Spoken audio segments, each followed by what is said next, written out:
ವಿದ್ಯಾರ್ಥಿಗಳೇ, ಕಳೆದ ತರಗತಿಗಳಲ್ಲಿ ನಾನು ನಿಮಗೆ ಬುದ್ಧಿಶಕ್ತಿಯಿಂದ ಏನು, ಬುದ್ಧಿಶಕ್ತಿಯ ವ್ಯಾಖ್ಯೆಗಳು, ಬುದ್ಧಿಶಕ್ತಿಯ ವಿಧಗಳು ಮತ್ತು ಬುದ್ಧಿಶಕ್ತಿಯನ್ನು ನಾವು ಯಾವ ರೀತಿ IQ ಕಂಡುಹಿಡಿಯಬೇಕು ಮತ್ತು ಆ ಲೆಕ್ಕವನ್ನು ಹೇಗೆ ಮಾಡಬೇಕು ಅಂತಕ್ಕಂಥ ವಿಚಾರಗಳ ಬಗ್ಗೆ ನಾನು ನಿಮಗೆ ತಿಳಿಸಿಕೊಟ್ಟಿದ್ದೆ. ಇವತ್ತಿನ ತರಗತಿಯಲ್ಲಿ ಬುದ್ಧಿಶಕ್ತಿ ಪರೀಕ್ಷೆಗಳ ಉಪಯೋಗಗಳು ಏನು, ನಾವು ಯಾತಕ್ಕೋಸ್ಕರ ಬುದ್ಧಿಶಕ್ತಿ ಪರೀಕ್ಷೆಗಳನ್ನು ಮಾಡಬೇಕು ಅಂತಕ್ಕಂಥ ವಿಚಾರಗಳನ್ನು ಹೇಳ್ತಾ ಇದ್ದೀನಿ. ಮೊದಲಿಗೆ ಏನಕ್ಕೆ ಮಾಡಬೇಕಪ್ಪ ಅಂತ ಹೇಳಿದ್ರೆ, ಪ್ರತಿಯೊಂದು ಮಗುವಿನಲ್ಲೂ ಬೌದ್ಧಿಕ ಸಾಮರ್ಥ್ಯಗಳಿವೆ.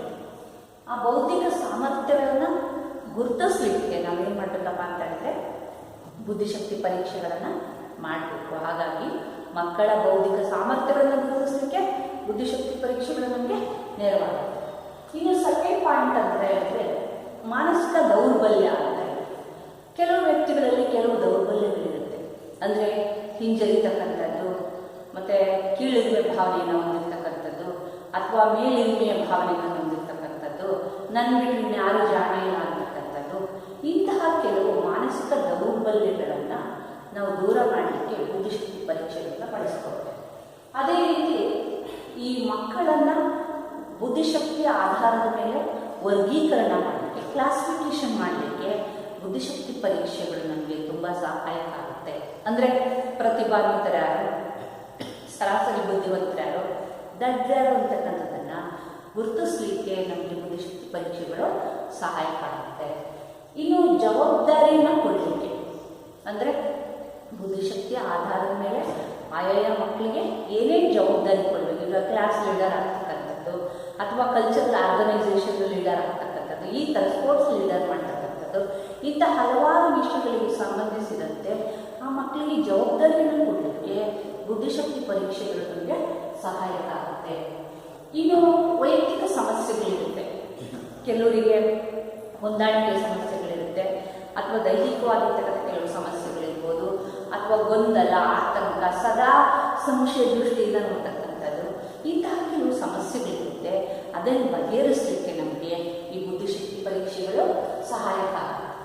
ಇನ್ನು ವಿವಿಧ ವಿಭಾಗಗಳಿಗೆ ಪ್ರವೇಶವನ್ನು ಕೊಡಲಿಕ್ಕೆ, ಈಗ ನಾವು ಬೇರೆ ಬೇರೆ ಸೆಕ್ಷನ್ ಮಾಡ್ತೀವಿ, ಜಾಣರನ್ನ ಆಧರಿಸಿದ ಸೆಕ್ಷನ್ನು, ದಡ್ಡರನ್ನ ಆಧರಿಸಿದ ಸೆಕ್ಷನ್, ಈ ಥರ ನಾವು ಬೇರೆ ಬೇರೆ ಮಕ್ಕಳ ಬುದ್ಧಿಶಕ್ತಿಯ ಆಧಾರದ ಮೇಲೆ ವಿಭಾಗಗಳನ್ನು ಮಾಡಲಿಕ್ಕೆ ನಮಗೆ ಬುದ್ಧಿಶಕ್ತಿ ಪರೀಕ್ಷೆಗಳೇನಾಗುತ್ತಪ್ಪ ಸಹಾಯಕ ಆಗುತ್ತೆ. ಇನ್ನು ಮನೋರೋಗಿಗಳ ಚಿಕಿತ್ಸೆಗೆ ನಾವು ನೋಡ್ತೇವೆ, ಮನೋರೋಗಿಗಳ ಅವರಿಗೆ ಸರಿಯಾದ ಟ್ರೀಟ್ಮೆಂಟ್ ಕೊಡಬೇಕು ಅಂತ ಹೇಳಿದ್ರೆ ಅವ್ರ ಬುದ್ಧಿಶಕ್ತಿನ ನಾವು ಅರ್ಥ ಮಾಡ್ಕೊಳ್ಬೇಕಾಗುತ್ತೆ. ಕೆಲವರಿಗೆ ಏನು ಹೇಳಿದ್ರು ಅವರು ತಲೆಗೆ ಹೋಗೋದಿಲ್ಲ, ಅರ್ಥ ಆಗೋದಿಲ್ಲ, ಅವ್ರ ಪಾಡಿಗೆ ಅವರು ಹೊರಟಿಸ್ತಿರ್ತಾರೆ. ಅಂಥ ಸಂದರ್ಭದಲ್ಲಿ ಅವರ ಬುದ್ಧಿಶಕ್ತಿ ಏನು, ನಾವು ಯಾವ ರೀತಿ ಟ್ರೀಟ್ಮೆಂಟ್ ಕೊಡಬೇಕು ಅಂತ ತಿಳ್ಕೊಳ್ಳಿಕ್ಕೆ ಇದು ಮನೋತಜ್ಞರಿಗೆ ಸಹಾಯಕ. ಇನ್ನು ಶೈಕ್ಷಣಿಕ ಸಂಶೋಧನೆ ಮಾಡಲಿಕ್ಕೆ ಇದು ತುಂಬ ಸಹಾಯಕ. ಯಾಕೆ ಅಂತ ಹೇಳಿದ್ರೆ ಶಿಕ್ಷಣ ಕ್ಷೇತ್ರದಲ್ಲಿ ನಾವು ನೋಡ್ತೀವಿ, ದಿನೇ ದಿನೇ ಸಂಶೋಧನೆಗಳು ಹೆಚ್ಚಾಗ್ತಾ ಇದೆ, ಶಿಕ್ಷಣದ ಒಂದು ವ್ಯಾಪ್ತಿ ಕ್ಷೇತ್ರ ವಿಶಾಲ ಆಗ್ತಾ ಇದೆ. ಅಂಥ ಸಂದರ್ಭದಲ್ಲಿ ಮಕ್ಕಳಲ್ಲಿ ಯಾವ ರೀತಿ ಶಿಸ್ತನ್ನು ಬೆಳೆಸಬೇಕು, ಪರೀಕ್ಷಾ ಪದ್ಧತಿ ಹೇಗಿರಬೇಕು, ಮೌಲ್ಯಮಾಪನ ಹೇಗಿರಬೇಕು, ಶಿಸ್ತು ಹೇಗಿರಬೇಕು, ಇಂಥ ಹಲವಾರು ವಿಷಯಗಳಿಗೆ ಸಂಬಂಧಿಸಿದಂತೆ ಮಾರ್ಗದರ್ಶನ ನೀಡಲಿಕ್ಕೆ ನಮಗೆ ಬುದ್ಧಿಶಕ್ತಿ ಪರೀಕ್ಷೆಗಳು ಅತ್ಯಂತ ಸಹಾಯಕವಾಗುತ್ತವೆ. ಇನ್ನು ನೆಕ್ಸ್ಟ್ ಕಾನ್ಸೆಪ್ಟ್ ಅಂತ ಹೇಳಿದ್ರೆ ಸಂವೇಗಾತ್ಮಕ ಬುದ್ಧಿಶಕ್ತಿ ಅಂತಕ್ಕಂಥದ್ದು. ಇಲ್ಲಿ ಬುದ್ಧಿಶಕ್ತಿಗಿಂತಲೂ ಸಂವೇಗಾತ್ಮಕ ಬುದ್ಧಿಶಕ್ತಿ ಅತ್ಯಂತ ಪ್ರಭಾವಶಾಲಿಯಾಗಿದೆ ಅಂತಕ್ಕಂಥದ್ದನ್ನು ಇತ್ತೀಚಿನ ಸಂಶೋಧನೆಗಳಲ್ಲಿ ನಾವು ನೋಡ್ತೇವೆ. ಈ ಸಂವೇಗಾತ್ಮಕ ಬುದ್ಧಿಶಕ್ತಿ ಪರೀಕ್ಷೆ ಅಂತಕ್ಕಂಥದ್ದು ಒಂದು ಇತ್ತೀಚೆಗೆ ಬಂದಿರತಕ್ಕಂಥ ಒಂದು ಹೊಸ ಪರಿಕಲ್ಪನೆ. ಅದಕ್ಕೆ ಸಂಬಂಧಿಸಿದಂತೆ ಅನೇಕ ಸಂಶೋಧನೆಗಳು, ಅಧ್ಯಯನಗಳು ನಡೆದಿರ್ತಕ್ಕಂಥದ್ದನ್ನು ನಾವು ನೋಡ್ತೇವೆ. ಇವತ್ತು ನಾನು ನಿಮ್ಗೆ ಏನು ಹೇಳ್ತಿದ್ದೀನಪ್ಪ ಅಂತಂದರೆ, ಸಂವೇಗಾತ್ಮಕ ಬುದ್ಧಿಶಕ್ತಿಯನ್ನು ಕುರಿತಂತೆ ಅದರ ಪರಿಕಲ್ಪನೆ, ವ್ಯಾಖ್ಯೆಗಳು, ಮತ್ತು ಸಂವೇಗಾತ್ಮಕ ಬುದ್ಧಿಶಕ್ತಿಯ ಘಟಕಾಂಶಗಳು, ನೆಕ್ಸ್ಟ್ ಸಂವೇಗಾತ್ಮಕ ಬುದ್ಧಿಶಕ್ತಿಯ ಪ್ರಾಮುಖ್ಯತೆ ನಮಗೆ ಏನಕ್ಕೆ ಬೇಕು ಅಂತಕ್ಕಂಥದ್ದು, ಸಂವೇಗಾತ್ಮಕ ಬುದ್ಧಿಶಕ್ತಿಯನ್ನು ನಾವು ಯಾವ ರೀತಿ ಹೆಚ್ಚಿಸಬಹುದು, ಅದಕ್ಕೆ ಏನೇನು ಕ್ರಮಗಳನ್ನು ಕೈಗೊಳ್ಳಬೇಕು, ವಿಶ್ವ ಒಂದು ಆರೋಗ್ಯ ಸಂಸ್ಥೆ ಅದಕ್ಕೆ ಸಲಹೆಗಳನ್ನು ಸೂಚಿಸಿದೆ. ಇನ್ನು ಸಂವೇಗಾತ್ಮಕ ಬುದ್ಧಿಶಕ್ತಿಯನ್ನು ಹೆಚ್ಚಿಸತಕ್ಕಂತಹ ಕ್ರಮಗಳು ಏನು ಅಂತಕ್ಕಂಥ ವಿಚಾರಗಳ ಬಗ್ಗೆ ನಾವು ಅಧ್ಯಯನವನ್ನು ಮಾಡೋಣ. ಮೊದಲನೇದೇನು ಏನಪ್ಪ ಅಂತ ಹೇಳಿದ್ರೆ, ನಾನು ಆಗಲೇ ಹೇಳಿದ್ದೆ, ಬುದ್ಧಿಶಕ್ತಿ ಅಂತಕ್ಕಂಥದ್ದು ಮನುಷ್ಯ ಸಮಾಜದಲ್ಲಿ ಹೇಗೆ ಬದುಕಬೇಕು, ಬಾಳಬೇಕು ತನ್ನ ಜಾಣ್ಮೆ ಕೌಶಲ್ಯವನ್ನು ತೋರಿಸ್ಕೊಳ್ಳೋದ್ರ ಜೊತೆಗೆ ಅವನು ತುಂಬ ಯಶಸ್ವಿಯಾದ, ನೆಮ್ಮದಿಯಾದ, ತೃಪ್ತಿಕರವಾದ ಜೀವನವನ್ನು ನಡೆಸಬೇಕು ಅಂತ ಹೇಳಿದರೆ ಸಂವೇಗಾತ್ಮಕ ಬುದ್ಧಿಶಕ್ತಿ ತುಂಬ ಅವಶ್ಯಕವಾಗಿ ಬೇಕಾಗುತ್ತೆ. ಹಾಗಾಗಿ ವ್ಯಕ್ತಿ ತನ್ನ ಜೀವನದಲ್ಲಿ ಯಾವುದೇ ಕೆಲಸ ಮಾಡಿ ಅದರಲ್ಲಿ ಯಶಸ್ಸನ್ನು ಕಾಣಬೇಕು, ಸಕ್ಸಸ್ಸನ್ನು ಕಾಣಬೇಕು ಅಂತ ಹೇಳಿದ್ರೆ ಈ ಸಂವೇಗಾತ್ಮಕ ಬುದ್ಧಿಶಕ್ತಿ ತುಂಬ ನೆರವಾಗುತ್ತೆ. ಹಾಗಾಗಿ ಇದು ತುಂಬ ಅವಶ್ಯಕವಾಗಿರ್ತಕ್ಕಂಥ ಒಂದು ಬುದ್ಧಿಶಕ್ತಿ ಅಂತ. ಇಲ್ಲಿ ಈ ಸಂವೇಗಾತ್ಮಕ ಬುದ್ಧಿಶಕ್ತಿ ಅಂತಕ್ಕಂಥದ್ದು ಮೊಟ್ಟ ಮೊದಲು ಸಾಮಾಜಿಕ ಬುದ್ಧಿಶಕ್ತಿ ಎನ್ನುವ ಪರಿಕಲ್ಪನೆಯಿಂದ ಇದು ಬಂದಿರ್ತಕ್ಕಂಥದ್ದನ್ನು ಕಾಣ್ತದೆ. ಸೋಷಿಯಲ್ ಇಂಟೆಲಿಜೆನ್ಸ್ ಅಂತ ನಾವು ಕಾಣ್ತೇವೆ. ಹಾಗಾದರೆ ಸಾಮಾಜಿಕ ಬುದ್ಧಿಶಕ್ತಿ ಅಂದರೆ ಏನಪ್ಪ ಅಂತಂದರೆ, ವ್ಯಕ್ತಿಗಳನ್ನು ಅರಿಯುವ, ಏನು ಮಾಡಬೇಕಪ್ಪ, ವ್ಯಕ್ತಿಗಳನ್ನು ಮೊದಲು ನಾವು ಅರ್ಥ ಮಾಡ್ಕೊಳ್ಬೇಕು, ಮತ್ತು ಅವನ್ನ ಸಂಘಟಿಸ್ತಕ್ಕಂಥದ್ದು. ಈ ಸಂಘಟನೆ ಏನಿದೆಯಲ್ಲ, ಇದು ಒಂದು ವಿಶೇಷವಾಗಿರ್ತಕ್ಕಂಥ ವ್ಯಕ್ತಿಯಲ್ಲಿರ್ತಕ್ಕಂಥ ಒಂದು ಗುಣ. ಸಂಘಟನೆಯ ಜೊತೆಗೆ ಮಾನವ ಸಂಬಂಧಗಳನ್ನು ಕುರಿತು ಬುದ್ಧಿವಂತಿಕೆಯಿಂದ ಕೆಲಸ ಮಾಡ್ತಕ್ಕಂತಹ ಒಂದು ಚಾತುರ್ಯವನ್ನು ನಾವು ಸಾಮಾಜಿಕ ಬುದ್ಧಿಶಕ್ತಿ ಅಂತಕ್ಕಂಥದ್ದು. ಮೊದಲು ಏನು ಮಾಡಬೇಕಪ್ಪ ಅಂದರೆ, ವ್ಯಕ್ತಿಗಳನ್ನು ಅರ್ಥ ಮಾಡ್ಕೋಬೇಕು, ಅವ್ರು ಏನು, ಹೇಗೆ, ಯಾವ ರೀತಿ ವರ್ತಿಸ್ತಾರೆ, ಇದಕ್ಕಿದಾಗ ಯಾಕೆ ಸಿಟ್ಟು ಮಾಡ್ಕೊಳ್ತಾರೆ, ಎಲ್ಲರ ಜೊತೆ ನಗ್ನಗ್ತಾ ಇರ್ತಾರೆ, ಈ ಥರ ಅನೇಕ ವಿಷಯಗಳನ್ನು ನಾವು ಅರ್ಥ ಮಾಡ್ಕೋಬೇಕು. ಅರ್ಥ ಮಾಡಿಕೊಂಡು ಎಲ್ಲರನ್ನು ಒಟ್ಟಾಗಿ ಸಂಘಟಿಸ್ತಕ್ಕಂಥದ್ದು, ಒಗ್ಗೂಡಿಸ್ತಕ್ಕಂಥ ಕೆಲಸ ಮಾಡಬೇಕು. ಅದ್ರ ಜೊತೆಗೆ ಬಹಳ ಬುದ್ಧಿವಂತಿಕೆಯನ್ನು, ಅಂದರೆ ಬೆಣ್ಣೆಗೆ ಕೂದಲು ತೆಗೆದ ಹಾಗೆ ಕೆಲಸವನ್ನು ನಿರ್ವಹಿಸ್ತಕ್ಕಂಥ ಒಂದು ಚಾಕಚಕ್ಯತೆಯನ್ನು ಸಾಮಾಜಿಕ ಬುದ್ಧಿಶಕ್ತಿ ಅಂತ. ಹಾಗಾಗಿ ಈ ಸಂವೇಗಾತ್ಮಕ ಬುದ್ಧಿಶಕ್ತಿಗೆ ಸಂಬಂಧಿಸಿದಂತೆ ಮೊಟ್ಟ ಮೊದಲು ಹೆಚ್ಚು ಕೆಲಸವನ್ನು ಮಾಡಿದವರು ಅಂತ ಹೇಳಿದ್ರೆ, ಪ್ರಚುರಪಡಿಸಿದವರು ಅಂತ ಹೇಳಿದ್ರೆ ಪೀಟರ್ ಸಾಲೋವೆರಿ ಮತ್ತು ಜಾನ್ ಮೇಯರ್ ಅಂತಕ್ಕಂಥವ್ರು. ಪೀಟರ್ ಸಾಲೋವೆರಿ ಮತ್ತು ಜಾನ್ ಮೇಯರ್ ಅಂತಕ್ಕಂಥ ವ್ಯಕ್ತಿಗಳು ಈ ಒಂದು ಸಂವೇಗಾತ್ಮಕ ಬುದ್ಧಿಶಕ್ತಿಗೆ ಸಂಬಂಧಿಸಿದಂತೆ ಮೊಟ್ಟ ಮೊದಲು ಆ ಕಾನ್ಸೆಪ್ಟನ್ನು ಪರಿಚಯ ಮಾಡಿದರು. ಇನ್ನು ಡೇನಿಯಲ್ ಗೋಲೆಮನ್ ಅಂತಕ್ಕಂಥ ವ್ಯಕ್ತಿಗಳು, ಇವರೇನು ಮಾಡಿದ್ರಪ್ಪ ಅಂದರೆ 1995ರಲ್ಲಿ ಎಮೋಷನಲ್ ಇಂಟೆಲಿಜೆನ್ಸ್ ಅಂದರೆ ಸಂವೇಗಾತ್ಮಕ ಬುದ್ಧಿಶಕ್ತಿ ಅನ್ನುವ ಒಂದು ಪುಸ್ತಕವನ್ನು ಬರೆಯುವ ಮೂಲಕ ಅಲ್ಲಿ ಸಂವೇಗಾತ್ಮಕ ಬುದ್ಧಿಶಕ್ತಿಗೆ ಸಂಬಂಧಿಸಿದಂತೆ ಹೆಚ್ಚಿನ ಒಂದು ವಿಚಾರವನ್ನು ಪ್ರಚುರಪಡಿಸಿ ಪ್ರಸ್ತುತಪಡಿಸಿ ಅದನ್ನು ಪರಿಚಯಿಸಿದ್ದಕ್ಕಂಥ ಕೀರ್ತಿ ಗೋಲೆಮನ್ ಅವರಿಗೆ ಸಲ್ಲುತ್ತದೆ.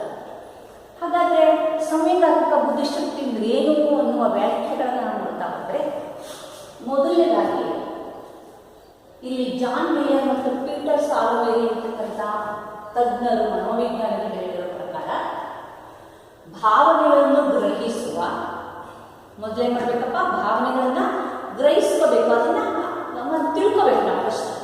ಆಮೇಲೆ ಸಮನ್ವಯಗೊಳಿಸ್ತಕ್ಕಂಥ, ಕೋಆರ್ಡಿನೇಷನ್ ಮಾಡಬೇಕು. ಆಮೇಲೆ ನಿಯಂತ್ರಿಸುವ, ಕಂಟ್ರೋಲ್ ಮಾಡತಕ್ಕಂತಹ, ಮತ್ತೆ ಅದನ್ನು ವ್ಯವಸ್ಥೆಗೊಳಿಸತಕ್ಕಂತಹ ವ್ಯಕ್ತಿಯ ಕಾರ್ಯವನ್ನು, ಸಾಮರ್ಥ್ಯವನ್ನು ನಾವೇನಂತ ಕರಿತೀವಪ್ಪ, ಸಾಮಾಜಿಕ ಸಂವೇಗಾತ್ಮಕ ಬುದ್ಧಿಶಕ್ತಿ ಅಂತಕ್ಕಂಥ. ಇಲ್ಲಿ ಭಾವನೆಗಳನ್ನು ಗ್ರಹಿಸ್ತಕ್ಕಂಥದ್ದು ಮೊದಲನೇ ಕೆಲಸ. ಗ್ರಹಿಸಿದ್ರೆ ಏನು ಮಾಡಬೇಕು, ಸಮನ್ವಯಗೊಳಿಸ್ಬೇಕು, ಅದನ್ನು ಕೋಆರ್ಡಿನೇಷನ್ ಮಾಡಬೇಕು. ಆಮೇಲೆ ಭಾವನೆಗಳನ್ನು ನಿಯಂತ್ರಿಸ್ಕೋಬೇಕು. ನಾವು ಎಂತಹ ಸಂದರ್ಭಗಳಲ್ಲೂ ಸಹ ನಮ್ಮ ಉದ್ವೇಗಗಳನ್ನು, ಸಂವೇಗಗಳನ್ನು ನಿಯಂತ್ರಿಸ್ಕೊಳ್ತಕ್ಕಂಥದ್ದಿದೆಯಲ್ಲ, ಅದು ಬಹಳ ಮುಖ್ಯವಾಗಿರ್ತಕ್ಕಂಥದ್ದು. ಉದಾಹರಣೆಗೆ ಕೋಪ, ದುಃಖ, ಒಂದು ಸಹನೆ ಅಥವಾ ಒಂದು ಸಂತೋಷ, ಇವುಗಳನ್ನು ನಾವು ತುಂಬ ಎಕ್ಸಾಮರೇಷನ್ ಮಾಡಬೇಕು. ಅದನ್ನು ಕಂಟ್ರೋಲ್ ಇಟ್ಕೊಂಡು ಅದನ್ನು ನಿಯಂತ್ರಿಸ್ಕೊಳ್ತಕ್ಕಂಥದ್ದು ಬಹಳ ಮುಖ್ಯವಾಗುತ್ತೆ. ಜೊತೆಗೆ ವ್ಯವಸ್ಥೆಗೊಳಿಸ್ತಕ್ಕಂತಹ ಆ ಎಲ್ಲ ಭಾವನೆಗಳನ್ನು ಗ್ರಹಿಸಬೇಕು, ಅದನ್ನು ಸಮನ್ವಯಗೊಳಿಸಬೇಕು ಮತ್ತು ನಿಯಂತ್ರಿಸಬೇಕು, ಜೊತೆಗೆ ವ್ಯವಸ್ಥೆಗೊಳಿಸತಕ್ಕಂತಹ ಒಂದು ಕ್ರಿಯೆಯನ್ನು ಸಂವೇಗಾತ್ಮಕ ಬುದ್ಧಿಶಕ್ತಿ ಅಂತ ಕರೀತಾರೆ. ಇನ್ನು ಎರಡನೇದಾಗಿ ನಾವು ನೋಡಿದ್ರೆ ಎಟ್ಟಾ ಲಾರೆನ್ಸ್ ಲಾಗರ್ ಅಂತಕ್ಕಂತಹ ಮನೋವಿಜ್ಞಾನಿಗಳು ಸಾಮಾಜಿಕ ಬುದ್ಧಿಶಕ್ತಿ ಮುಖ್ಯವಾಗಿ 4 ಪ್ರಮುಖ ವಿಷಯಗಳನ್ನು ಒಳಗೊಂಡಿದೆ. ಫಸ್ಟ್ ಒನ್, ಜಾಗೃತಿಗೊಳಿಸುವುದು. ಜಾಗೃತಿಗೊಳಿಸುವುದಂದರೆ ಅವೇರ್ನೆಸ್ ಬೆಳೆಸ್ತಕ್ಕಂಥದ್ದು, ಅರಿವನ್ನು ಮೂಡಿಸ್ತಕ್ಕಂಥದ್ದು, ಎಚ್ಚರಗೊಳಿಸ್ತಕ್ಕಂಥದ್ದು. ಇನ್ನು ಸ್ವೀಕರಿಸುವಿಕೆ, ಮೊದಲೇ ಮಾಡಬೇಕು, ನಾವು ಭಾವನೆಗಳನ್ನ ಜಾಗೃತಗೊಳಿಸಬೇಕು, ಆಮೇಲೆ ಅವನ್ನ ಅಕ್ಸೆಪ್ಟ್ ಮಾಡ್ಕೋಬೇಕು, ಸ್ವೀಕರಿಸಬೇಕು. ಸ್ವೀಕರಿಸಿದ್ಮೇಲೆ ಮನೋಭಾವನೆಗಳನ್ನು ತಿಳ್ಕೊಂಡು ಅವನ್ನ ಕಾರ್ಯಪ್ರವೃತ್ತವನ್ನಾಗಿ ಮಾಡಬೇಕು, ಕ್ರಿಯೆಗೆ ಆಕ್ಷನಲ್ಲಿ ತೊಡಗಿಸ್ಬೇಕು. ಇಂತಹ ಒಂದು ಕ್ರಿಯೆಯನ್ನು, ಸಾಮರ್ಥ್ಯವನ್ನು ಏನಂತ ಕರಿತೀವಪ್ಪ ನಾವು? ಸಂವೇಗಾತ್ಮಕ ಬುದ್ಧಿಶಕ್ತಿ ಅಂತ. ಹಾಗಾಗಿ ಈ ಬುದ್ಧಿಶಕ್ತಿ, ಸಂವೇಗಾತ್ಮಕ ಬುದ್ಧಿಶಕ್ತಿ ಅಂತಕ್ಕಂಥದ್ದು ಬಹಳ ಮುಖ್ಯವಾಗುತ್ತೆ. ಈಗ ಸಾಮಾನ್ಯ ಬುದ್ಧಿಶಕ್ತಿ ನಮಗೆ 100 ಅಂಕಗಳನ್ನು ತಗೊಳ್ಳೋಕೆ ಸಹಾಯಕ ಆದರೆ, ಸಂವೇಗಾತ್ಮಕ ಬುದ್ಧಿಶಕ್ತಿ ಏನು ಸಹಾಯಕ ಆಗುತ್ತೆ ಅಂದರೆ, ನಮ್ಮ ಜೀವನದಲ್ಲಿ ನೆಮ್ಮದಿಯ ತೃಪ್ತಿಕರ ಜೀವನ ನಡೆಸಲಿಕ್ಕೆ ಸಾಧ್ಯ. ಈಗ ಕೆಲವೊಮ್ಮೆ 100 ಅಂಕಗಳನ್ನು ತೆಗೆದುಕೊಂಡಿರ್ತಕ್ಕಂಥ ವ್ಯಕ್ತಿಗಳು ಜೀವನದಲ್ಲಿ ಜುಗುಪ್ಸೆ ಹೋಗುತ್ತೆ, ಕೆಲವು ಕಷ್ಟಗಳನ್ನು ತಾಳಲಾಗುತ್ತೆ, ಅಥವಾ ಒಂದು ಸ್ವಯಂ ಪ್ರಜ್ಞೆ, ಸೆಲ್ಫ್ ರೆಸ್ಪೆಕ್ಟ್, ಆ ಒಂದು ಈ ಸುಪೀರಿಯರಿಟಿ ಕಾಂಪ್ಲೆಕ್ಸ್ ಏನಿದೆಯಲ್ಲ ಅಂಥಗಳನ್ನು ಬೆಳೆಸ್ಕೊಂಡು ಜೀವನದಲ್ಲಿ ಹೊಂದಾಣಿಕೆ ಮಾಡಿಕೊಳ್ತೇನೆ ಅನೇಕ ವ್ಯಕ್ತಿಗಳು ಆತ್ಮಹತ್ಯೆ ಮಾಡಿಕೊಳ್ತಕ್ಕಂಥ ಸನ್ನಿವೇಶಗಳನ್ನು ನಾವು. ಇನ್ನು ಏನು ಓದು ಬರಹ ಬರದೇ ಇರ್ತಕ್ಕಂಥ ಕೆಲವು ವ್ಯಕ್ತಿಗಳು ಆರಾಮಾಗಿ ಹೊಂದ್ಕೊಂಡು ಜೀವನ ಮಾಡಿಕೊಂಡು ಖುಷಿಯಾಗಿ ತನ್ನ ಜೀವನವನ್ನು ನಡೆಸ್ತಾರೆ. ಇದನ್ನು ನಾವು ಸಂವೇಗಾತ್ಮಕ ಬುದ್ಧಿಶಕ್ತಿ ಇರ್ತಕ್ಕಂಥ 100 ಅಂಕ ತೆಗೆಯೋದ್ರ ಜೊತೆಗೆ ಸಮಾಜದಲ್ಲಿ ನಾನು ಹೇಗೆ ನನ್ನ ಭಾವನೆಗಳನ್ನು ನಿಯಂತ್ರಿಸ್ಕೋಬೇಕು, ಹೇಗೆ ಹೊಂದಾಣಿಕೆ ಮಾಡ್ಕೋಬೇಕು, ಸಂಘಟಿಸಬೇಕು, ಎಲ್ಲರ ಜೊತೆ ಯಾವ ರೀತಿ ಸ್ನೇಹದಿಂದ ಇರಬೇಕು ಅನ್ನೋದು ಸಹ ಒಂದು ಎಮೋಷನಲ್ ಇಂಟೆಲಿಜೆನ್ಸ್ ಆಗುತ್ತೆ. ಅದನ್ನು ನಾವು ಬೆಳೆಸ್ಕೋಬೇಕಾಗುತ್ತೆ. ಇನ್ನು ನೆಕ್ಸ್ಟ್ ಪಾಯಿಂಟ್ ಅಂತ ಹೇಳಿದ್ರೆ, ಸಂವೇಗಾತ್ಮಕ ಬುದ್ಧಿಶಕ್ತಿಯ ಘಟಕಾಂಶಗಳು. ಮುಖ್ಯವಾಗಿ ಇಲ್ಲಿ ನಾವು 5 ಘಟಕಾಂಶಗಳನ್ನು ನೋಡಿದ್ರೆ, first one is self awareness, ಸ್ವಯಂ ಅರಿವು. ಸ್ವಯಂ ಅರಿವು ಅಂದರೆ ನಮ್ಮ ಬಗ್ಗೆ ನಾನು ಏನು, ನನ್ನ ಸಾಮರ್ಥ್ಯಗಳೇನು, ನನ್ನ ಮನೋದೌರ್ಬಲ್ಯಗಳೇನು, ನಾನು ಎಷ್ಟು ಮಟ್ಟಿಗೆ ಕೆಲಸ ಮಾಡಬಲ್ಲೆ, ನನ್ನ ಎಬಿಲಿಟಿ ಏನು, ವೀಕ್ನೆಸ್ ಏನು ಅಂತಕ್ಕಂಥದ್ರ ಬಗ್ಗೆ ನಾನು ಯಾಕೆ ಸುಮ್ಮನೆ ಕೋಪ ಮಾಡ್ತೀನಿ, ಅಥವಾ ಯಾಕೆ ನಾನು ಒಬ್ಬೊಬ್ಬರಿಂದ ಮಾತಾಡ್ಕೊಳ್ತೀನಿ, ಅಥವಾ ಯಾಕೆ ನನ್ನ ಭಾವನೆಗಳನ್ನ ಕಂಟ್ರೋಲ್ ಮಾಡೋಕ್ಕಾಗಲ್ಲ, ಮಾತಾಡಿಸಿ ಇದಕ್ಕಿದಂಗೆ ಸಿಟ್ಟು ಮಾಡ್ಕೊಳ್ತಕ್ಕಂಥದ್ದು.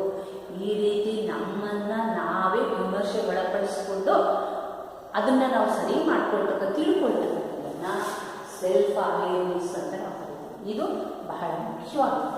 ಪ್ರತಿಯೊಬ್ಬ ವ್ಯಕ್ತಿಗೂ ಅವನ ಬಗ್ಗೆ ಅವನಿಗೆ ಸೆಲ್ಫ್ ಅವೇರ್ನೆಸ್ಸು ಇರಬೇಕು. ಇನ್ನು ಸೆಲ್ಫ್ ರೆಗ್ಯುಲೇಷನ್ ಅಂದರೆ ಪ್ರತಿಯೊಬ್ಬ ವ್ಯಕ್ತಿಯು ತನ್ನ ಭಾವನೆಗಳನ್ನು ತಾನು ನಿಯಂತ್ರಿಸ್ಕೊಳ್ತಕ್ಕಂಥದ್ದು ಬಹಳ ಮುಖ್ಯ.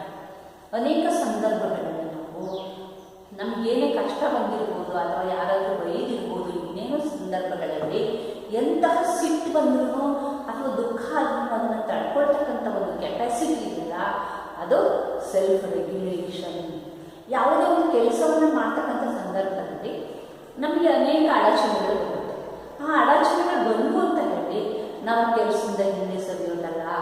ಅದಕ್ಕೆ ನಾವೇನು ಮಾಡಬೇಕಪ್ಪ ಅಂತ ಹೇಳಿದ್ರೆ, ಒಂದು ಆತ್ಮ ನಿಯಂತ್ರಣವನ್ನು, ಸ್ವಯಂ ನಿಯಂತ್ರಣವನ್ನು ಕಲ್ತ್ಕೋಬೇಕು. ಈಗ ಉದಾಹರಣೆಗೆ ಸ್ವಾತಂತ್ರ್ಯ ಸಂಗ್ರಾಮದಂತಹ ಸಂದರ್ಭದಲ್ಲಿ ಗಾಂಧೀಜಿಯವರು ಅನೇಕ ರೀತಿಯ ಸಂಕಷ್ಟಗಳನ್ನು ಎದುರಿಸಿದರು. 21 ದಿನ ಉಪವಾಸ ಇತ್ತು, ಬ್ರಿಟಿಷ್ ಕೊಡ್ತಕ್ಕಂಥ ಎಲ್ಲ ಕಿರುಕುಳಗಳನ್ನು ತಡ್ಕೊಂಡ್ರು, ಜೈಲಿಗೆಲ್ಲ ಹೋದ್ರು ಅವರು. ಆದರೂ ಸಹ ಅವರೇನು ತಮ್ಮ ಹಠ ಬಿಡಲಿಲ್ಲ. ಅವ್ರ ಮುಖ್ಯ ಗುರಿ ಏನಪ್ಪ ಅಂದರೆ ಸ್ವಾತಂತ್ರ್ಯ ಪಡಿಬೇಕು ಅಂತಕ್ಕಂಥದ್ದೇ ಅವರ ಮುಖ್ಯ. ಅದರ ಮಧ್ಯೆ ಅನೇಕ ಸಂದರ್ಭಗಳಲ್ಲಿ ಅವರು ಅನೇಕ ಸಂಕಷ್ಟಗಳನ್ನು ಎದುರಿಸಿದ್ರು. ಆದರೂ ಸಹ ಅವರು ಅವರ ಗುರಿಯಿಂದ ವಾಪಸ್ ಹಿಂದಕ್ಕೆ ಸರಿಲಿಲ್ಲ, ವಂಚಲಿಲ್ಲ, ಅಡಗಲಿಲ್ಲ. ಹಾಗಾಗಿ ನಾವೇನು ಮಾಡಬೇಕಪ್ಪ ಅಂದರೆ, ನಾವು ಒಂದು ಸ್ವಯಂ ನಿಯಂತ್ರಣವನ್ನು ನಡೆಸಬೇಕು. ಇನ್ನು ಸ್ವಯಂ ಪ್ರೇರಣೆ ಅಂತಕ್ಕಂಥದ್ದು ಬಹಳ ಮುಖ್ಯವಾಗಿರ್ತಕ್ಕಂಥದ್ದು. Self motivation is the best motivation. ಅಂದರೆ ನಮ್ಮಷ್ಟಕ್ಕೆ ನಾವೇ ಸ್ವಪ್ರೇರಿತರಾಗಬೇಕು. ಬೇರೆಯವ್ರು ಹೇಳಿದ್ರು ಅಂತೇಳಿ, ಹುಡುಗಿಸಿದ್ರು ಅಂತೇಳಿ ನಾವು ತುಂಬ ಒಂದು ಸ್ವಲ್ಪ ತುಂಬ ಎಕ್ಸಾಗ್ರೇಷನಲ್ಲಿ ಕೆಲಸ ಮಾಡಿ ಆಮೇಲೆ ಸುಮ್ಮನೆ ನಟಿಸ್ತಾ ಇರೋದು. ಅಂದರೆ ಯಾವುದೇ ಒಂದು ಕೆಲಸವನ್ನು ಹಿಡಿದ ಮೇಲೆ ಅದು ಕೊನೆ ತನಕ ಮುಗಿಯೋ ತನಕ ನಾವೇ ಪ್ರೇರೇಪಿತರಾಗಿ ಪ್ರಚೋದಿತರಾಗಿ ಕೆಲಸ ಮಾಡ್ತಕ್ಕಂಥದ್ದನ್ನು ನಾವು ಸ್ವಯಂ ಪ್ರೇರಣೆ ಅಂತ ಕರಿತೀವಿ. ಇದು ಬಹಳ ಮುಖ್ಯ. ನಮಗೆ ಈ ಆಂತರಿಕ ಪ್ರೇರಣೆ, ಅದನ್ನೇ ನಾವು ಆಂತರಿಕ ಪ್ರೇರಣೆ ಅಂತ ಕರಿತೀವಿ. ಈ ಬಾಹ್ಯ ಪ್ರೇರಣೆ ಏನಾಗುತ್ತಪ್ಪ ಅಂದರೆ ಕೆಲವೇ ಸಂದರ್ಭ ಮಾತ್ರ ಅದಿರುತ್ತೆ. ಆದರೆ ಆಂತರಿಕ ಪ್ರೇರಣೆ ಏನಾಗುತ್ತೆ ಅಂದರೆ ಅದು ಸ್ವಂತ ತುಂಬ ಚೆನ್ನಾಗಿ ಕೆಲಸ ಮಾಡುತ್ತೆ, ಪರಿಣಾಮಕಾರಿ. ಈಗ ಕೋಗಿಲೆ ತಾನು ಹಾಡುತ್ತೆ, ಅದು ತನಗೋಸ್ಕರ ತಾನು ಹಾಡುತ್ತೆ, ಬೇರೆಯವ್ರ ಮೆಚ್ಚುಗೆ ಅಂತ ಅದು ಹಾಡೋದಿಲ್ಲ. ಆ ರೀತಿ ನಾವೇನು ಮಾಡಬೇಕಪ್ಪ ಅಂತ ಹೇಳಿದ್ರೆ ನಮ್ಮಷ್ಟಕ್ಕೆ ನಾವೇ ಸ್ವಯಂ ಪ್ರೇರೇಪಿತ. ಇನ್ನು ಅನುಭೂತಿ ಅಂತಕ್ಕಂಥದ್ದು, ಸಿಂಪತಿ ಬೇರೆ, ಎಂಪತಿ ಬೇರೆ. ಇದನ್ನು ನಾವು ಎಂಪತಿ ಅಂತ ಕರಿತೀವಿ. ಅನುಭೂತಿ ಅಂತ ಹೇಳಿದ್ರೆ ಬೇರೆ ಭಾವನೆಗಳನ್ನು ಅರ್ಥ ಮಾಡಿಕೊಂಡು ಆ ಭಾವನೆಗಳಿಗೆ ಹೊಂದಿಕೊಳ್ತಕ್ಕಂಥ ಒಂದು ಸಾಮರ್ಥ್ಯವನ್ನು ನಮ್ಮಲ್ಲಿ ಅನುಭೂತಿ ಅಂತ ಕರಿತೀವಿ.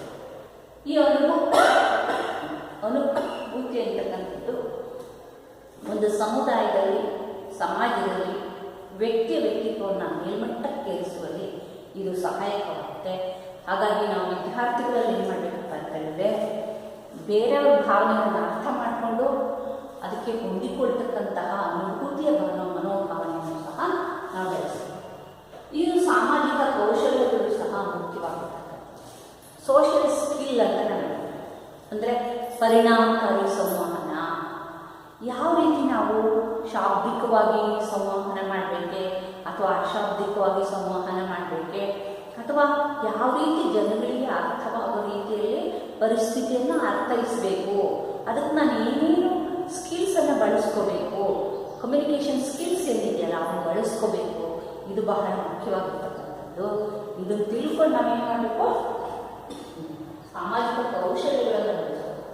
ಅಂದರೆ ಬೇರೆಯವ್ರ ಜೊತೆ ತುಂಬ ಆತ್ಮವಿಶ್ವಾಸದಿಂದ ಇರ್ತಕ್ಕಂಥದ್ದು, ಪ್ರೀತಿಯಿಂದ ಇರ್ತಕ್ಕಂಥದ್ದು, ಇತರ ಕಷ್ಟಕ್ಕೆ ನೆರವಾಗ್ತಕ್ಕಂಥದ್ದು, ಇವೆಲ್ಲವೂ ಸಹ ಏನಪ್ಪ ಅಂತ ಹೇಳಿದ್ರೆ ನಮಗೆ ಅತ್ಯಂತ ಮುಖ್ಯವಾಗಿ ಸಂವೇಗಾತ್ಮಕ ಬುದ್ಧಿಶಕ್ತಿಯಲ್ಲಿ ಬರ್ತಕ್ಕಂತಹ ಘಟಕಾಂಶ.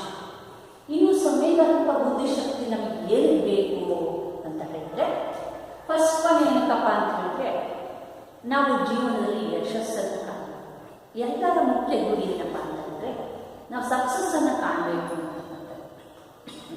ಯಾವುದೇ ಕ್ಷೇತ್ರ ಇರ್ಬೋದು, ನಾವು ವೃತ್ತಿ ಇರ್ಬೋದು, ವೈಯಕ್ತಿಕ ಜೀವನ ಇರ್ಬೋದು, ಅವೆರಡನ್ನೂ ಸಹ ಯಶಸ್ಸನ್ನು ಕಾಣಲಿಕ್ಕೆ ನಮಗೆ ಸಂವೇಗಾತ್ಮಕ ಬುದ್ಧಿಶಕ್ತಿ ಅತ್ಯಂತ ನೆರವಾಗುತ್ತೆ. ಇನ್ನು ಶಿಕ್ಷಣ ಮತ್ತು ತರಬೇತಿ ಅಂತಕ್ಕಂಥದ್ದು, ಇಲ್ಲಿ ನಾವು ಶಿಕ್ಷಣ ಮತ್ತು ತರಬೇತಿಯನ್ನು ಕೊಡೋದ್ರ ಮೂಲಕ ಮಕ್ಕಳ ಸಂವೇಗಾತ್ಮಕ ಬುದ್ಧಿಶಕ್ತಿಯನ್ನು ಹೆಚ್ಚಿಸಲಿಕ್ಕೆ ಸಹಾಯ ಆಗುತ್ತದೆ.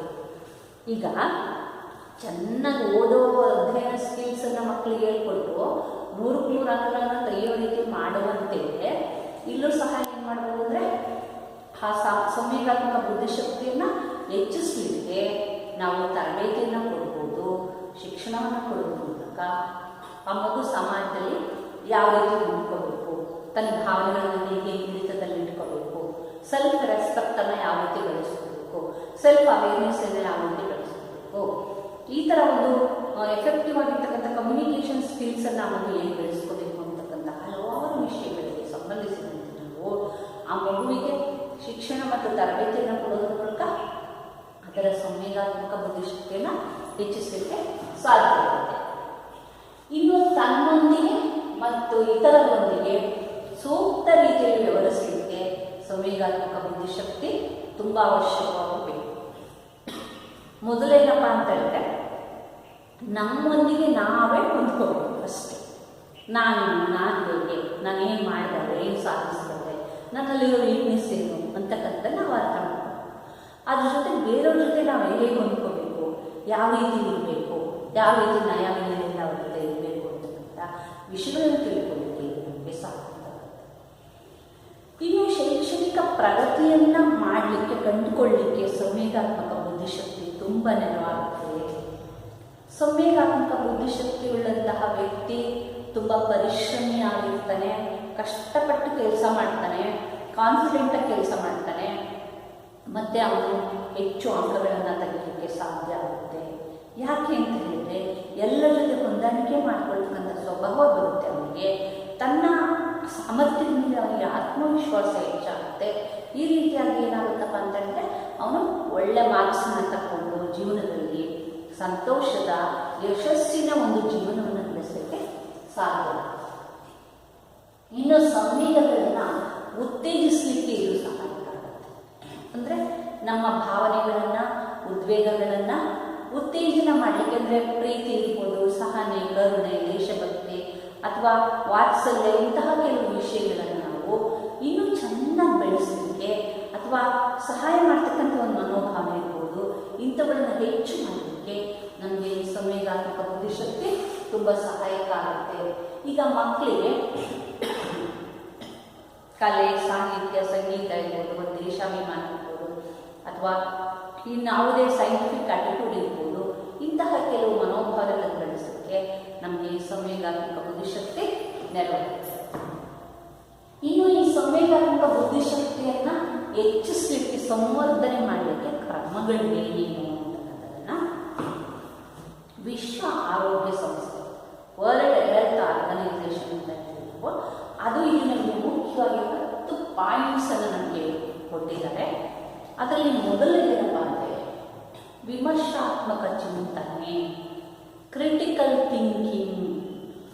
ಅಂದರೆ ಯಾವುದೇ ಒಂದು ವಿಷಯವನ್ನು ಅದನ್ನು ನಾವು ಅದರ ಪೂರ್ವ ಪರಗಳನ್ನು ಸರಿಯಾಗಿ ವಿಮರ್ಶೆ ಮಾಡಿ ಅದು ಎಷ್ಟು ಮಟ್ಟಿಗೆ ಸತ್ಯ ಸರಿ ಅಂತಕ್ಕಂಥದ್ದನ್ನು ಪರಾಮರ್ಶೆ ಮಾಡ್ತಕ್ಕಂಥದ್ದನ್ನು ವಿಮರ್ಶಾತ್ಮಕ ಚಿಂತನೆ ಅಂತ ನಾವು ಇಂತಹ ವಿಮರ್ಶೆ ಮಾಡ್ತಕ್ಕಂಥ ಮನೋಭಾವನೆಯನ್ನು ನಾವು ಬೆಳೆಸ್ತೀವಿ. ಈಗ ಉದಾಹರಣೆಗೆ ನಾವು ಸುಮ್ಮನೆ ಏನು ಅಂದ್ಕೊಳ್ತೀವಪ್ಪ ಅಂದರೆ ಮ್ಯಾಥಮೆಟಿಕ್ಸ್ ಕಷ್ಟ, ಇಂಗ್ಲೀಷ್ ಕಷ್ಟ, ಅದನ್ನು ಓದೋಕ್ಕಾಗಲ್ಲ, ಸೈನ್ಸ್ ಕಷ್ಟ, ಇಂತಹ ಕೆಲವು ಪೂರ್ವಗ್ರಹ ಪೀಡಿತ ಮನೋಭಾವನೆಗಳು ನಮ್ಮ ಮಕ್ಕಳಲ್ಲಿ ಬಂದ್ಬಿಟ್ಟಿದೆ. ಅದನ್ನು ಹೋಗಲಾಡಿಸ್ಬೇಕು ಅಂತ ಹೇಳಿದರೆ ಕಷ್ಟಪಟ್ಟು ಓದಿದರೆ ಯಾವ ಸಬ್ಜೆಕ್ಟು ಕಷ್ಟ ಆಗಲ್ಲ ಅಂತಕ್ಕಂಥದ್ದನ್ನು ಅವರಿಗೆ ಪ್ರಾಕ್ಟಿಕಲ್ ಆಗಿ ಅನುಭವಿಸಿ ಅದನ್ನು ತಿಳಿಸ್ಕೊಡ್ಬೇಕು. ಚೆನ್ನಾಗಿ ಓದಿ 100 ಅಂಕ ತೆಗೆದಾಗ ಅವ್ರಿಗೆ ಖುಷಿ ಆಗುತ್ತೆ. ಹಾಗಾಗಿ ವಿಮರ್ಶಾತ್ಮಕ ಚಿಂತನೆಯನ್ನು ಬೆಳೆಸಬೇಕು, ಇದು ಬಹಳ ಮುಖ್ಯವಾಗುತ್ತೆ. ಇನ್ನು ಸೆಕೆಂಡ್ ಒನ್ ಪಾಯಿಂಟ್ ಸೃಜನಾತ್ಮಕ ಚಿಂತನೆ, ಕ್ರಿಯೇಟಿವ್ ಥಿಂಕಿಂಗ್ ಅಂತ. ಅಂದರೆ ಹೊಸ ಹೊಸ ವಸ್ತುಗಳನ್ನು, ವಿಷಯಗಳನ್ನು ಸೃಷ್ಟಿಸ್ತಕ್ಕಂಥದ್ದು, ಸೃಜಿಸ್ತಕ್ಕಂಥದ್ದು, ಕಂಡುಹಿಡಿಯತಕ್ಕಂಥದ್ದು, ಸಂಶೋಧನೆ ಮಾಡತಕ್ಕಂಥದ್ದು, ಉತ್ಪಾದಿಸ್ತಕ್ಕಂಥದ್ದು, ಇದನ್ನು ನಾವೇನಂತೀವಪ್ಪ ಸೃಜನಾತ್ಮಕ ಚಿಂತನೆ ಅಂತ ಕರಿತೀವಿ. ಮಕ್ಕಳಿಗೆ ಯಾವಾಗಲೂ ಒಂದು ವಿಷಯವನ್ನು ಕೊಟ್ಟಾಗ ಅದನ್ನು ಬೇರೆ ಬೇರೆ ದೃಷ್ಟಿಕೋನದಲ್ಲಿ ಅದನ್ನೇನು ಮಾಡಬೇಕು, ಚಿಂತನೆಯನ್ನು ಮಾಡಬೇಕು. ಅದು ಒಂದು ಕವಿತೆ ಬರೆಯೋದಿರ್ಬೋದು, ಕವನ ರಚಿಸೋದಿರ್ಬೋದು, ಕಥೆ ಬರೆಯತಕ್ಕಂಥದ್ದು ಇರ್ಬೋದು, ಮ್ಯೂಸಿಕಲ್ ಇನ್ಸ್ಟ್ರೂಮೆಂಟ್ ನುಡಿಸ್ತಕ್ಕಂಥದ್ದು ಇರ್ಬೋದು. ಇಂತಹ ವಿಷಯಗಳಲ್ಲಿ ನಾವೇನು ಮಾಡಬೇಕು ಅಂದರೆ ಮಕ್ಕಳಲ್ಲಿ ಕ್ರಿಯೇಟಿವಿಟಿ ಬೆಳೆಸಬೇಕು. ಇದು ಬಹಳ ಮುಖ್ಯವಾಗುತ್ತೆ. ಇನ್ನು ನಿರ್ಧಾರ ಕೈಗೊಳ್ಳತಕ್ಕಂಥದ್ದು, ಡಿಸಿಷನ್ ಮೇಕಿಂಗ್ ಏನಿದೆಯಲ್ಲ, ಇದು ಬಹಳ ಮುಖ್ಯವಾಗುತ್ತೆ. ಅಂದರೆ ಯಾವುದೇ ಒಂದು ವಿಚಾರದ ಬಗ್ಗೆ ನಾವು ಅಂತಿಮವಾಗಿ ತೆಗೆದುಕೊಳ್ತಕ್ಕಂಥ ಒಂದು ತೀರ್ಮಾನವನ್ನು ನಿರ್ಧಾರ ಅಂತ ಕರೀತೀವಿ. ಅಂದರೆ ನಾವು ತೆಗೆದುಕೊಳ್ತಕ್ಕಂಥ ನಿರ್ಧಾರ ಆ ಒಂದು ಸಮಸ್ಯೆಯನ್ನು ಬಿಡಿಸೋ ರೀತಿಯಲ್ಲಿ ಇರಬೇಕು, ಅದಕ್ಕೆ ಪರಿಹಾರ ಸಿಗೋ ರೀತಿಯಲ್ಲಿ ಇರಬೇಕು. ಹಾಗಾಗಿ ನಾವೇನು ಮಾಡಬೇಕು, ಯಾವುದೇ ಒಂದು ವಿಷಯದ ಬಗ್ಗೆ ಮಗುವಿಗೆ ಚಿಕ್ಕಂದಿನಿಂದಾಗಲೇ ಸೆಲ್ಫ್ ಡಿಸಿಷನ್ ತಗೊಳ್ತಕ್ಕಂಥ ಸಾಮರ್ಥ್ಯವನ್ನು ನಾವು ಬೆಳೆಸ್ತಾ ಹೋಗ್ತೀವಿ. ಎಲ್ಲದಕ್ಕೂ ನಾನು ಅಮ್ಮನ ಕೇಳ್ತೀನಿ, ಅಪ್ಪನ ಕೇಳ್ತೀನಿ, ಅಥವಾ ಇನ್ಯಾರನ್ನ ಕೇಳ್ತೀನಿ ಅಂತಾಗ ಕೆಲವು ವಿಷಯಗಳ ಬಗ್ಗೆ ನಾವೇ ನಿರ್ಧಾರ ತಗೊಳ್ತಕ್ಕಂತಹ ಮನೋಭಾವನೆ ಬೆಳೆಸ್ತಕ್ಕಂಥದ್ದನ್ನೆಲ್ಲ ಅದು ತುಂಬ ಮುಖ್ಯವಾಗುತ್ತೆ. ಇನ್ನು ಸಮಸ್ಯೆ ಪರಿಹಾರ, ನಾವು ನೋಡ್ತೀವಿ ಅನೇಕ ಸಮಸ್ಯೆಗಳು ಬರುತ್ತೆ ನಮ್ಮ ಜೀವನದಲ್ಲಿ. ಆ ಸಮಸ್ಯೆಗಳಿಗೆ ನಾವೇನು ಮಾಡಬೇಕಪ್ಪ ಅಂದರೆ ಪರಿಹಾರಗಳನ್ನ ಕಂಡುಕೊಳ್ಳಬೇಕು. ಬೇಕಾದಷ್ಟು ಪರಿಹಾರಗಳಿರುತ್ತೆ, ಅದರಲ್ಲಿ ಸೂಕ್ತವಾದದನ್ನು ಆಯ್ಕೆ ಮಾಡ್ತಕ್ಕಂಥದ್ದು ಬಹು ಮುಖ್ಯವಾಗುತ್ತೆ. ಹಾಗಾಗಿ ಒಂದು ಸಮಸ್ಯೆಯನ್ನು ಒಂದು ಪರಿಣಾಮಕಾರಿಯಾಗಿ ಬಿಡಿಸಲಿಕ್ಕೆ ಯಾವ ಒಂದು ನಾವು ಅದರ ಪರಿಹಾರವನ್ನು ಕಂಡುಕೊಳ್ಳೋದು ಸೂಕ್ತ ಅಂತಕ್ಕಂಥದ್ದನ್ನು ನಾವು ಮಕ್ಕಳಿಗೆ ಒದಗಿಸ್ಕೊಡ್ಬೇಕು. ಅದನ್ನು ಶಾಲೆಗಳಲ್ಲಿ ಹೇಳ್ಕೊಡ್ಬೇಕು, ಮನೆಯಲ್ಲೂ ಸಹ ಹೇಳ್ಕೊಡ್ಬೇಕು. ಹಾಗಾಗಿ ಏನಾಗುತ್ತೆ, ಒಂದು ಸಮಸ್ಯೆ ಎದುರಾದಾಗ ಆ ಮಗು ಧೃತಿಗಿಡೋದಿಲ್ಲ, ಅದಕ್ಕೆ ಪರಿಹಾರವನ್ನು ತುಂಬ ಕಾನ್ಫಿಡೆಂಟಾಗಿ ಅವನು ತೆಗೆದುಕೊಳ್ಳಲಿಕ್ಕೆ ಸಾಧ್ಯ ಆಗುತ್ತೆ. ಅಂತಹ ಒಂದು ಆತ್ಮವಿಶ್ವಾಸವನ್ನು ನಾವು ಮಕ್ಕಳಲ್ಲಿ ಬೆಳೆಸಬೇಕು. ಮತ್ತು ಇತರರೊಡನೆ ಹೊಂದಾಣಿಕೆಯನ್ನು ಮಾಡ್ತಕ್ಕಂಥದ್ದು ಇದು ಬಹಳ ಮುಖ್ಯ. ಏಕೆ ಅಂತ ಹೇಳಿದರೆ ಈ ಜೀವನವೇ ಒಂದು ದೊಡ್ಡ ಹೊಂದಾಣಿಕೆ. ಆ ಹೊಂದಾಣಿಕೆ ಅದನ್ನೇ ಹೇಳ್ತಾರೆ, education is a adjustment to the environment. ಮಗು ಹೊಂದಾಣಿಕೆ ಮಾಡ್ಕೋಬೇಕು, ಮನೆಯಲ್ಲಿರ್ತಕ್ಕಂಥವ್ರ ಜೊತೆ ಹೊಂದಾಣಿಕೆ ಮಾಡ್ಕೋಬೇಕು, ಶಾಲೆಗೆ ಹೋದರೆ ಅಲ್ಲಿ ಹೊಂದಾಣಿಕೆ ಮಾಡ್ಕೋಬೇಕು, ಸಮಾಜದಲ್ಲಿ ಹೋದರೆ ಅಲ್ಲಿ ಹೊಂದಾಣಿಕೆಯನ್ನು ಮಾಡ್ಕೋಬೇಕು. ಇದು ಬಹಳ ಮುಖ್ಯ ಆಗುತ್ತೆ. ಯಾರಲ್ಲಿ ಈ ಹೊಂದಾಣಿಕೆಯ ಗುಣ ಇರೋದಿಲ್ಲ ಅವರೇನಾಗುತ್ತೆ ಅಂದರೆ ಜೀವನದಲ್ಲಿ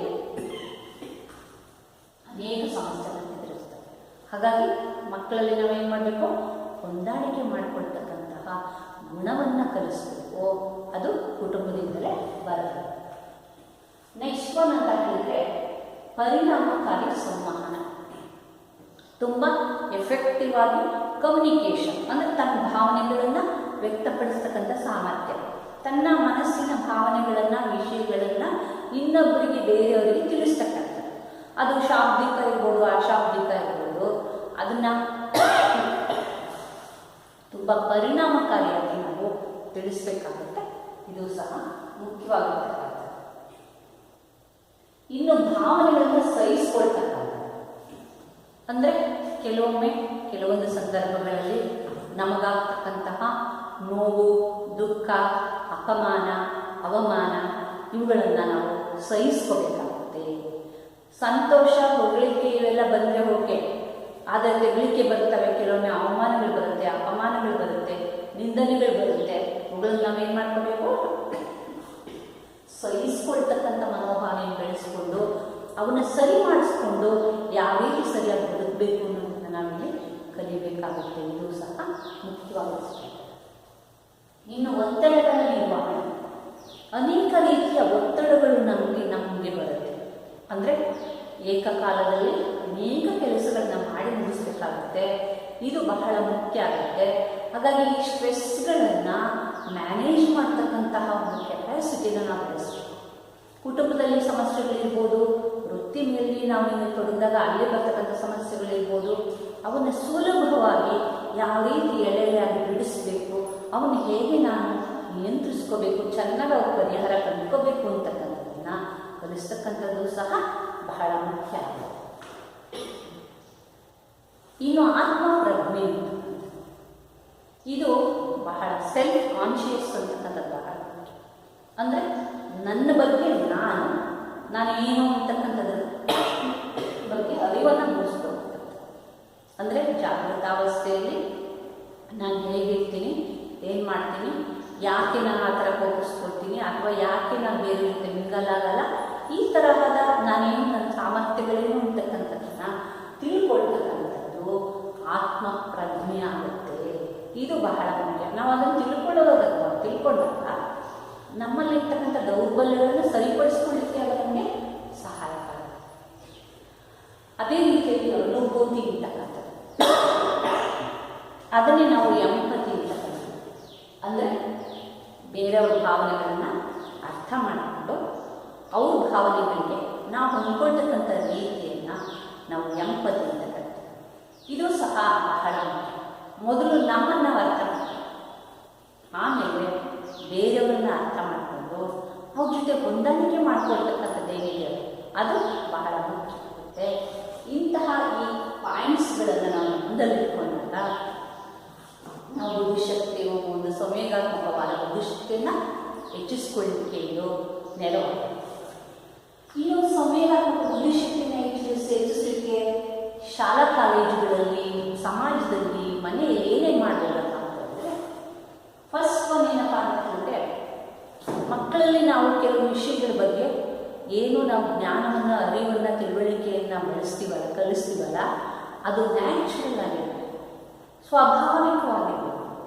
ಮಗುವಿಗೆ ಯಾವುದೇ ಒಂದು ವಿಷಯವನ್ನು ಕಲಿಸ್ಬೇಕಾದ್ರೆ ಒಂದು ಕೃತಕತೆಯನ್ನು ಸೃಷ್ಟಿಸ್ಬಿಟ್ಟು ಅದರಲ್ಲಿ ಏನೋ ಕಷ್ಟ ಇದೆ, ಇನ್ನೇನೋ ಇದೆ ಅಂತ ಸಹಜವಾಗಿ ಆಡ್ತಾ ಕಲಿಸ್ತಕ್ಕಂಥದ್ದು, ನೋಡ್ತಾ ಕಲಿಸ್ತಕ್ಕಂಥದ್ದು, ಮಾಡ್ತಾ ಕಲಿತಕ್ಕಂಥದ್ದು, ಇಂತಹ ತತ್ವವನ್ನು ನಾವು ಅನುಸರಿಸ್ತಕ್ಕಂಥದ್ದೇ ಸಂವೇಗಾತ್ಮಕವಾಗಿ ಅವನು ಕಲಿಯಲಿಕ್ಕೆ ಸಹಾಯ ಆಗುತ್ತೆ. ಇನ್ನು ಭಾವನಾತ್ಮಕ ವರ್ತನೆಗಳನ್ನು ಅಂತರ್ವೀಕ್ಷಣೆ ಮಾಡಿಕೊಳ್ತಾರೆ. ಈಗ ಕೋಪ, ತಾಪ, ಉದ್ವೇಗ, ಆತಂಕ, ಪ್ರೀತಿ, ವಾತ್ಸಲ್ಯ, ಕರುಣೆ, ಅವಮಾನ, ನಿಂದನೆ, ಹೊಗಳಿಕೆ, ತೆಗಳಿಕೆ ಇಂಥವೆಲ್ಲ ಬರ್ತವೆ. ಅವೆಲ್ಲವನ್ನು ನಾವೇನು ಮಾಡಬೇಕು? ಇಂಟ್ರಾಸ್ಪೆಕ್ಷನ್ ಮಾಡಬೇಕು. ಅವನ್ನ ನಾವು ನಮ್ಮೊಳಗೆ ಒಳಗೋಕ್ಕೂ ಅದೇನು, ಹೇಗೆ, ಯಾಕೆ ಹೀಗಾಯಿತು, ಏನು ಮಾಡಬಹುದು, ಏನಾದರೂ ಸರಿ, ಯಾಕೆ ಅಂತ ವಿಮರ್ಶೆ ಮಾಡಬೇಕಂಥದ್ದು. ಇದು ಇಂಟ್ರಾಸ್ಪೆಕ್ಷನ್, ಭಾವನಾತ್ಮಕ ವರ್ತನೆಗಳ ಅಂತರ್ವೀಕ್ಷಣೆ. ಇನ್ನು ಮಾನಸಿಕ ಒತ್ತಡಗಳ ನಿರ್ವಹಣೆ, ಇದು ಸಹ ಬಹಳ ಮುಖ್ಯವಾದಂಥ ಪಾಯಿಂಟ್. ಮಗುವಿನ ಮೇಲೆ ಅನೇಕ ರೀತಿಯ ಒತ್ತಡಗಳನ್ನು ನಾವು ಇರ್ತೀವಿ. ಶಾಲೆಯಲ್ಲಿ ಮಗು ಗೆಳೆಯರ ಜೊತೆ ಹೊಂದ್ಕೋಬೇಕು, ಶಿಕ್ಷಕರು ಕೊಡ್ತಕ್ಕಂಥ ಹೋಮ್ವರ್ಕನ್ನೆಲ್ಲ ಮಾಡಬೇಕು, ಕ್ರೀಡೆಗಳಲ್ಲಿ ಭಾಗವಹಿಸಬೇಕು, ತನಗೆ ಅಲ್ಲಾದಂತಹ ಸೋಲು, ಅವಮಾನ, ಅಪಮಾನಗಳನ್ನು ಸಹಿಸ್ಕೋಬೇಕು, ಎಲ್ಲರಿಗೂ ಸಹಜವಾಗಿ ಬೆರೀಬೇಕು. ಈ ರೀತಿ ನಾವೇನು ಮಾಡಬೇಕಂತಂದರೆ ಸೋಲನ್ನು ಸಹ ಖುಷಿಯಿಂದ ಒಪ್ಕೊಳ್ತಕ್ಕಂಥ ಮನೋಭಾವನೆಯನ್ನು ನಮ್ಮ ಮಕ್ಕಳಲ್ಲಿ ಬೆಳೆಸಬೇಕು. ಆಗ ಏನಾಗುತ್ತೆ ಅಂದರೆ ಒತ್ತಡಗಳನ್ನು ನಿರ್ವಹಣೆ ಮಾಡಿಕೊಳ್ಳಲಿಕ್ಕೆ ಸಾಧ್ಯ ಆಗುತ್ತೆ. ಹಾಗಾಗಿ ಮಾನಸಿಕ ಒತ್ತಡಗಳನ್ನು ನಿಭಾಯಿಸ್ತಕ್ಕಂತಹ ಮನೋಭಾವನೆಯನ್ನು ನಮ್ಮ ಮಕ್ಕಳಲ್ಲಿ ಬೆಳೆಸಬೇಕು. ಇನ್ನು ಸಮುದಾಯ ಸೇವೆಗಳಲ್ಲಿ ಪಾಲ್ಗೊಳ್ತಕ್ಕಂಥದ್ದು, ಈ ಕಮ್ಯುನಿಟಿ ವರ್ಕ್ ಅಥವಾ ಕಮ್ಯುನಿಟಿ ಸರ್ವೀಸಲ್ಲಿ ಮಗು ಭಾಗವಹಿಸ್ತೀವಿ. ಅಂದರೆ NSS ಇರ್ಬೋದು, NCC ಇರ್ಬೋದು, ಅಥವಾ ಗೈಡ್ಸ್, ಸೇವಾದಳ, ಇಂತಹ ಕೆಲವು ಕೆಲಸಗಳಲ್ಲಿ, ಅಥವಾ ಕೆಲವು ಆರೋಗ್ಯಕ್ಕೆ ಸಂಬಂಧಿಸಿದಂತೆ ಕೆಲವು ಕೆಲಸಗಳಲ್ಲಿ, ಗುಂಪು ಕೆಲಸಗಳಲ್ಲಿ ಮಗು ಹೋಗಿ ತನ್ನ ಕೈಲಾದಷ್ಟು ಸೇವೆಯನ್ನು ಅಲ್ಲಿ ಸಲ್ಲಿಸೋದ್ರ ಜೊತೆಗೆ ಅದರಲ್ಲಿ ಕಿಲ್ಲಿಗೆ ಮನೋಭಾವ ಹೋಗುತ್ತೆ, ಬೇರೆಯವ್ರಿಗೋಸ್ಕರ ನಾನು ಅನ್ನುವ ಭಾವನೆ ಬರುತ್ತೆ. ಹಾಗಾಗಿ ಅದು ತನ್ನ ಭಾವನೆಗಳನ್ನು, ಉದ್ವೇಗಗಳನ್ನು ನಿಯಂತ್ರಣದಲ್ಲಿರುತ್ತೆ. ಅಂಥ ಚಟುವಟಿಕೆಗಳಲ್ಲಿ ಮಗುವನ್ನು ನಾವು ಸಕ್ರಿಯವಾಗಿ ತೊಡಗಿಸಬಹುದು. ಇನ್ನು ಸಹಪಠ್ಯ ಚಟುವಟಿಕೆಗಳನ್ನು ಆಯೋಜನೆ ಮಾಡಬಹುದು. ಅಂದರೆ ಚರ್ಚಾ ಸ್ಪರ್ಧೆ ಇರ್ಬೋದು, ಸಂಗೀತ ಇರ್ಬೋದು, ಅಥವಾ ಒಂದು ನೃತ್ಯ ಕಲೆ, ಚಿತ್ರಕಲೆ, ಈ ಥರ ಪ್ರಬಂಧ ಬರೀತಕ್ಕಂಥದ್ದು ಇರ್ಬೋದು. ಇಂತಹ ಕೆಲವು ಚಟುವಟಿಕೆಗಳಲ್ಲಿ ಮಕ್ಕಳು ಸಕ್ರಿಯವಾಗಿ ಪಾಲ್ಗೊಳ್ತಕ್ಕಂಥ ಮನೋಭಾವನೆ ಬೆಳೆಸಬೇಕು. ಅವಾಗೇನಾಗುತ್ತೆ ಅಂದರೆ ಅವರಿಗೆ ಸೋಲು ಗೆಲುವುಗಳನ್ನು ಸಮಾನವಾಗಿ ಸ್ವೀಕರಿಸ್ತಕ್ಕಂಥ ಮನೋಭಾವ ಬರುತ್ತೆ. ಹಾಗಾಗಿ ನಾವು ಹೆಚ್ಚು ಹೆಚ್ಚು ಮಕ್ಕಳು ಕ್ರೀಡೆಯಲ್ಲಿ, ಸಾಂಸ್ಕೃತಿಕ ಚಟುವಟಿಕೆಗಳಲ್ಲಿ ತೊಡಗೋ ರೀತಿಯಲ್ಲಿ ನಾವು ಅದನ್ನು ಮಾಡಬೇಕು. ಇದಲ್ಲದೆ ಪೋಷಕರು, ಶಿಕ್ಷಕರೇನಾಗಬೇಕಪ್ಪ ಅಂದರೆ ಮಕ್ಕಳಿಗೆ ಮಾದರಿಯಾಗಬೇಕು. ಮಕ್ಕಳು ಅವ್ರನ್ನ ಶಿಕ್ಷಕರು ನೋಡಿ ಕಲಿಬೇಕು. ಎಷ್ಟು ಯಾವಾಗಲೂ ಅವ್ರ ಮಗುಮಗದಿಂದ ಹೆಂಗಿರ್ತಾರೆ, ಒಂದು ಸ್ವಲ್ಪ ಸಿಟ್ಟು ಯಾಕೆ ಮಾಡ್ಕೊಳ್ಳಲ್ಲ ಅವರು, ಎಷ್ಟು ತಾಳ್ಮೆಯಿಂದ ಇರ್ತಾರಲ್ಲ ಅವರು, ಅಥವಾ ಅಂತಕ್ಕಂಥದ್ದನ್ನು ನೋಡಿಕೊಂಡು ಆ ಮಗುನೂ ಸಹ ಅದನ್ನು ಕಲಿಯೋ ರೀತಿಯಲ್ಲಿ ಮನೆಯಲ್ಲಿ ಪೋಷಕರು ಇರಬೇಕು, ಶಾಲೆಯಲ್ಲಿ ಶಿಕ್ಷಕರು ಇರಬೇಕು. ಆಗಾಗ ಮಗು ಏನು ಮಾಡುತ್ತೆ? ಹೊಂದಾಣಿಕೆಯನ್ನು ಮಾಡಿಕೊಳ್ಳುತ್ತೆ, ತಾನು ತನ್ನ ಬಗ್ಗೆ ತಾನು ಸೆಲ್ಫ್ ರೆಸ್ಪೆಕ್ಟನ್ನು ಬೆಳೆಸ್ಕೊಳ್ಳುತ್ತೆ. ಇದು ಬಹಳ ಮುಖ್ಯವಾಗುತ್ತೆ. ಹಾಗಾಗಿ ಈ ಮಕ್ಕಳ ಇವತ್ತು ನಾನು ಮಾಡಿದ ಪಾಠ ಬಗ್ಗೆ ನಿಮಗೆ ಮುಖ್ಯವಾಗಿ ಹೇಳ್ತೀನಿ. ಏನೇನು ಪ್ರಶ್ನೆಗಳು ಬರುತ್ತೆ ಅಂತ. ಮೊದಲು ಬುದ್ಧಿಶಕ್ತಿ ಪರೀಕ್ಷೆಯ ಉಪಯೋಗಗಳನ್ನು ತಿಳಿಸಿ ಅಥವಾ ವಿವರಿಸಿ ಅಂತ 5 ಮಾರ್ಕ್ಸಿಗೆ ಯಾವಾಗಲೂ ಕೇಳ್ತಾರೆ.